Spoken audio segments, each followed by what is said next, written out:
Bonjour, alors j'ai décidé, compte tenu on a des idées plus claires le matin, j'ai décidé d'enregistrer cette inspiration-là que j'ai. Évidemment, chaque personne qui a le syndrome de la fatigue chronique est différente, de la même façon que traiter son problème est différent d'une personne à l'autre. C'est ça qui est si difficile avec le syndrome de fatigue chronique. C'est, en fin de compte, c'est la personne elle-même qui est le mieux placée pour savoir finalement qu'est-ce qui est le mieux pour elle. C'est plate à dire, mais c'est ça. Ben, c'est pas plate à dire dans un sens, mais c'est sûr que on est entraîné dans cette société-ci à compter sur les autres, puis compter sur 56 000 spécialistes, mais en fin de compte, dans le cas du syndrome de fatigue chronique, c'est nous qui devons devenir notre propre spécialiste, si on veut vraiment s'en sortir. Fait que j'ai découvert, bien entendu, que les personnes qui ont eu le syndrome de fatigue chronique après avoir vécu de l'abus narcissique, c'est différent des personnes qui ont le syndrome de fatigue chronique pour d'autres raisons. C'est différent le traitement. Fait que non seulement le syndrome de fatigue chronique pour les personnes qui ont vécu l'abus narcissique est spécialisé, mais en plus, chaque personne est arrivée là différemment. Alors, ceci étant dit, dans mon cas à moi, qui peut s'appliquer à ceux qui ont... Parce que moi, j'ai été entraînée à ne pas m'écouter quand j'étais enfant. À ne vraiment pas m'écouter. OK? Fait que ça peut servir, ce que je vais dire, à ceux qui ont été entraînés à ne pas s'écouter.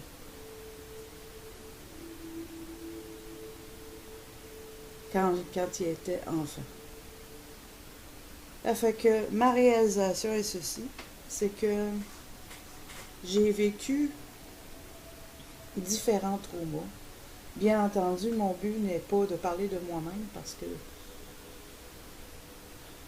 je travaille ça avec le Créateur. Mais c'est quand même le public ici. Hein? Puis le public, ben, on peut avoir une idée de ce qui se passe avec le public quand on va à Walmart. Ouais, ça fait qu'on continue.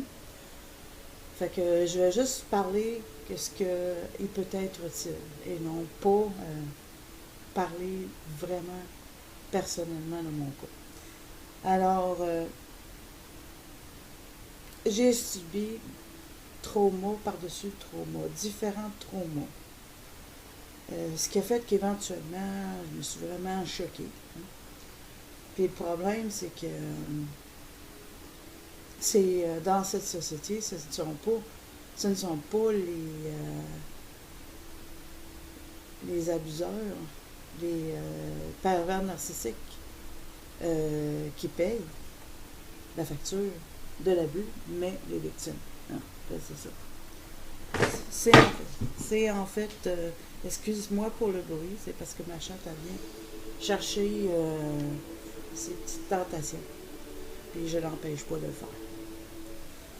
Parce que, c'est ça, c'est une habitude qu'on a le matin, elle et moi. Donc, c'est ce que je disais, c'est que ben, j'ai assez de vécu. J'ai assez de vécu pour savoir que c'est pas le pervers narcissique qui paye. En tout cas, disons à court terme, OK? Éventuellement, c'est lui qui paye. Moi, c'est ça. Mettons ça plus... je veux avoir une idée plus... une image de la réalité plus... non, moi, plus ici, ça fait plein de bruit. Hein? Fait que... À court terme, c'est les victimes qui payent. À long terme, c'est le pervers narcissique qui paye. Mais là, je n'irai pas dans les détails. Là. Fait que moi, à court terme, ben, en ayant plusieurs traumas un par-dessus l'autre, ben, je me suis choquée. Puis là, ben, c'est ça. Fait que je suis devenue plus. Ben, c'est facile c'est facile en arriver là, dans le fond. C'est que je suis devenue plus. Je suis déjà une personne très disciplinée, mais je l'étais devenue encore plus. Fait que, qu'est-ce que je faisais, c'est que j'écoutais pas mon corps. OK, en ce sens que quand j'étais en train de travailler, puis que mon corps me disait de prendre une pause. Alors, je travaille régulièrement avec un ordinateur. Alors, quand mon corps me disait de prendre une pause, je l'écoutais pas. Alors, on va continuer, on va continuer, on va continuer. Quand mon corps me disait, ben là, j'ai faim, je vais attendre. Et puis, quand mon corps disait, je suis fatigué, ben tu vas attendre. C'était plus relié au travail, parce que quand je fais de l'exercice, je respecte mon corps. C'était relié au travail, relié à exposer la méchanceté dans ce monde. C'est ça. C'est vraiment relié à ça. Relié de. J'étais. Quand je travaille à exposer la méchanceté dans ce monde, ben, je tends à soumettre mon corps, mais ça marche plus. Ça marche pas, ça, là. Quand mon corps a besoin d'un break d'une pause de l'ordinateur, quand mon corps a besoin de manger, ou quand mon corps dit, ben là, c'est le temps d'aller se coucher, moi, des fois, je pouvais continuer aux petites heures du matin. Fait que bref, ben, qu'est-ce qui arrive éventuellement, c'est qu'on est un tout, hein. L'âme et le corps et l'esprit, on est un tout. Puis à un moment donné, ben, on paye pas. Fait que dans mon cas, c'est ce qui arrive. Et puis, j'irai pas par-dessus le marché. J'irai pas en plus me sentir mal. J'irai pas en plus me sentir coupable. Calvaire de. Hein? Je dis, ouais. J'irai pas en plus me sentir coupable du fait que j'ai passé différents traumas puis qu'on m'a entraîné quand j'étais enfant à pas m'écouter. Hein? Tout de même. Je veux juste trouver la solution à mon problème. Fait qu'à partir de maintenant, bien, on va être discipliné, mais on va y aller en modération.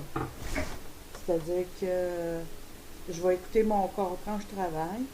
Je vais écouter mon corps de la même façon que j'écoute mon corps quand je fais de l'exercice.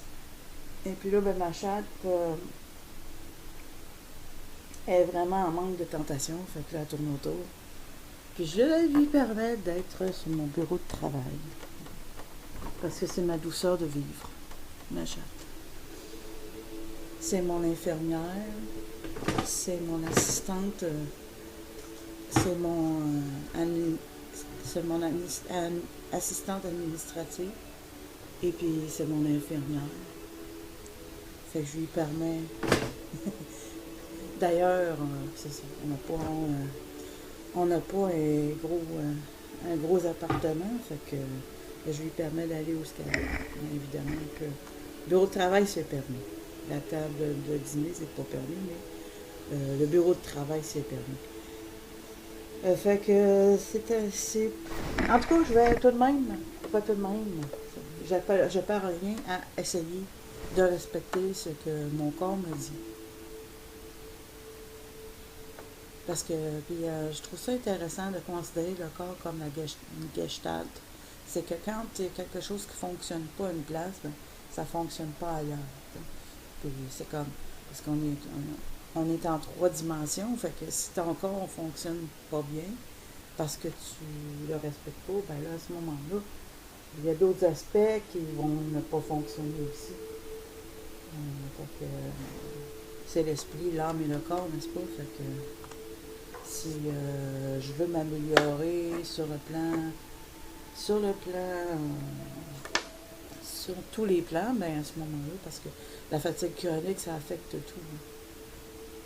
Pour ceux qui ont le syndrome de fatigue chronique, ils vont comprendre que ça affecte tous les aspects de ta vie. Alors, je vais m'arrêter ici. J'ai fait pas mal de tours. Puis ma chatte, ben, elle continue. Fait qu'on va s'arrêter ici. Merci pour ton écoute.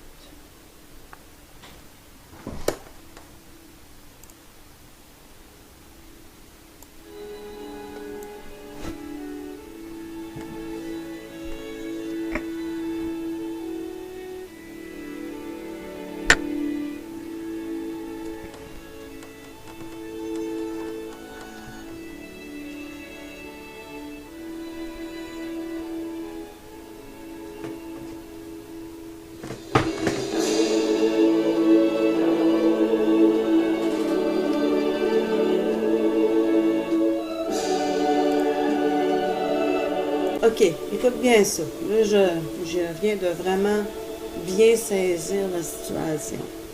C'est que le narcissiste vit l'enfer sur terre et le partage avec les autres. C'est vraiment ça. Et puis, tu peux le mettre de façon... Pour comprendre mieux, tu peux le mettre de façon littérale que tu as passé en enfer, littéralement.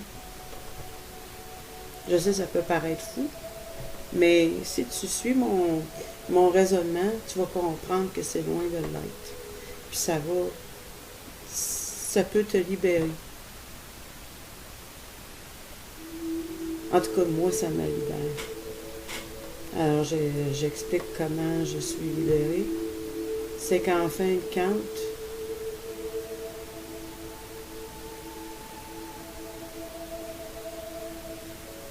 je pensais que c'était à la fin de notre vie que certaines personnes allaient en enfer. Mais il y a des enfants qui sont déjà en enfer. J'étais une de celles-là, parce qu'un de mes parents était narcissique.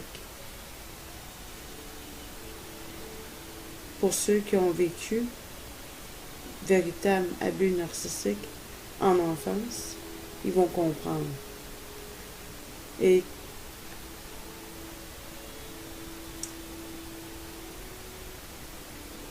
ce qu'ils ont fait, c'est que c'est comme si, là je vais mettre ça figuratif, parfois c'est la meilleure façon pour comprendre.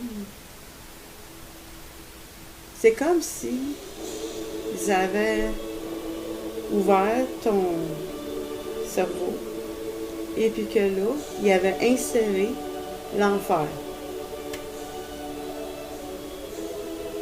Voilà. C'est vraiment contrôle mental, détrimental à l'extrême. Le but est notre destruction. Et la destruction ultime, bien, c'est d'adopter leur enfer, soit en continuant de se persécuter, ou en commençant à persécuter les autres. C'est que c'est l'enfer qu'il voulait nous partager. Le narcissiste vit l'enfer sur terre, littéralement, et veut le partager avec les autres. Parce que à l'intérieur, c'est l'enfer. À l'intérieur d'eux autres, c'est l'enfer. Il n'y a rien.